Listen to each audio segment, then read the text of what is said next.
Estamos con la profesora en Ciencias de la Educación, Alicia Naput, y con el profesor Gustavo Lambruschini, que son docentes de la Facultad de Ciencias de la Educación. Y queríamos saber, a partir de un documento que ellos han firmado del año 2010 y que lo toma el Consejo Directivo de la Facultad, y también es un documento que, con la intención de que se eleve a los cuerpos colegiados, a los cuerpos que gobiernan la universidad, para que pueda debatirse el tema de la despenalización del aborto. Una de las preguntas que surge es, bueno, ¿qué los llevó, qué los motivó a tomar esta iniciativa de redactar un documento para su debate dentro de la universidad? Existía una motivación moral de llamar a la sensibilización de la Universidad de Entre Ríos, puesto que ya hay otras universidades que ya se han pronunciado explícitamente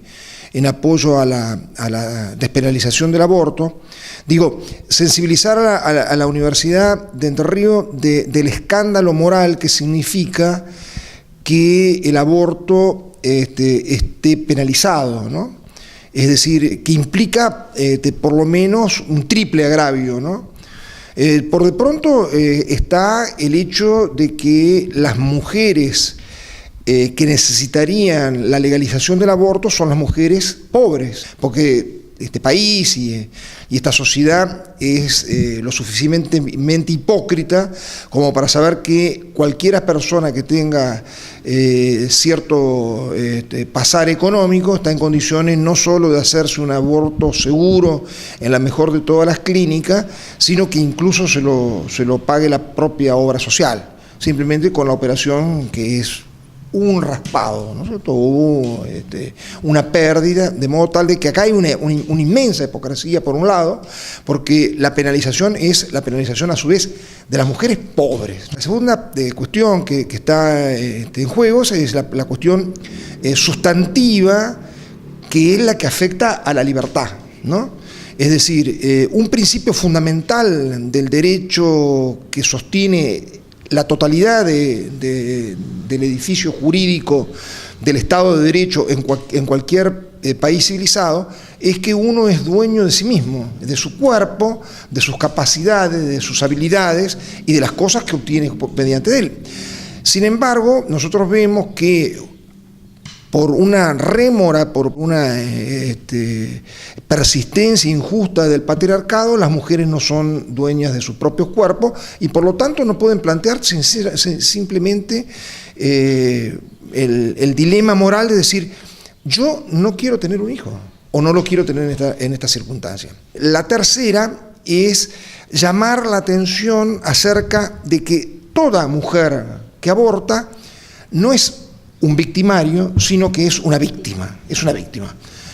Primero, es víctima del mismo aborto, es decir, porque no hay una sola mujer que no se sienta por pasar por ese trance, en un trance completamente trágico. Pero también víctima de un embarazo no deseado, ¿no es cierto? Y a su vez, ¿por qué una mujer quedaría embarazada sin quererlo? Y acá las motivaciones son, sabemos que es por la ignorancia, ¿no es cierto?, por no tener el acceso, por la violación y sobre todo una cosa que es muy importante que nosotros la tengamos en cuenta, por la socialización en el género. Es decir, porque las mujeres que han sido socializadas en el género, es decir, que han sido educadas como mujeres, les resulta también difícil negarse a mantener ciertas relaciones sexuales. Entonces, por el lado que uno las ve, una mujer que aborta es víctima, no es victimario. De modo tal que lo único que nosotros queríamos llamar como una cuestión fundamental es a decir, una mujer que aborta no es un criminal, no es un delincuente, no es un asesino, sino simplemente una persona que es una víctima de pasar por ese tránsito. La maternidad y la paternidad, que esto es lo fundamental que uno tiene que entender, es una relación ética, es una relación moral. Es decir, uno es padre o es madre porque decide ser padre, y esta decisión es una decisión de carácter moral, al punto tal que el problema estrictamente físico, en el sentido de que si es mi hijo o no es mi hijo, o si yo lo adopté, esto no tiene ninguna variación, porque es la decisión moral de que uno quiere ser padre, ¿no? Todas estas técnicas que ahora la humanidad dispone no han hecho otra cosa que corroborar la antiquísima práctica de la adopción. Es decir, un adoptado, vamos a decir, los romanos adoptaban personas que tenían 30 años, por ejemplo, ¿no? Digo, para ver que diríamos que este es un vínculo de carácter jurídico, de un vínculo es decir, yo quiero que él sea mi hijo, ¿no? Tiene que ver con esto, ¿no? De modo tal que en la discusión sobre la despenalización del aborto en el mundo, que esto es un fenómeno muy, muy reciente en la historia de la Iglesia concretamente, recién ahora se confunde esta relación ética con una relación biológica, que es el proceso biológico de la reproducción física de la especie, ¿no? El año pasado en Paraná se realizaba el encuentro de mujeres, que iba a tener además como una cuestión central la discusión sobre la despenalización, la legalización del aborto, y iban a estar aquí un conjunto de diversas agrupaciones de las mujeres, entre ellas las mujeres que hace muchos años vienen trabajando con un proyecto y demás, que es el que hoy está en discusión,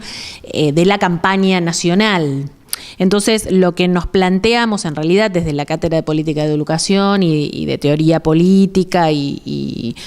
Corrientes del Pensamiento y otras cátedras, fue en realidad convocar a un foro con distintas representantes, aprovechando efectivamente que comenzaba el encuentro de mujeres, que en aquella ocasión titulamos Mujeres, Política y Autonomía, la despenalización del aborto en la agenda pública, actualizando un poco el sentido de que en la universidad nada que tenga que ver con la vida, con la libertad, con los derechos individuales, con las condiciones igualitarias, con una buena vida para todos, nos tiene que ser ajeno. A partir de allí apareció esta idea, digamos, de elevar un documento al Consejo Directivo con algunas antecedentes importantes, ¿no? De la Universidad de Buenos Aires, de La Plata, de la Universidad de Córdoba, es decir, de un debate que lleva unos cuantos años y que había universidades que se habían pronunciado ya, ¿no? De manera que teníamos también otros documentos como antecedentes. Sería bueno aclarar que tanto la profesora como yo somos padres, ¿no? Sí. Pero digo, sí, es decir, que de ninguna manera estamos poniendo en discusión el hecho de que al menos para nosotros ha sido una decisión de la cual nos sentimos, hasta podríamos decir, felices y orgullosos, ¿no? Es decir, esto no tiene que ver, pero al mismo tiempo podemos reconocer, o debemos reconocer mejor, que esta es una decisión moral, una decisión ética, que uno toma con plena lucidez respecto de lo que quiere y sabiendo qué es lo que quiere.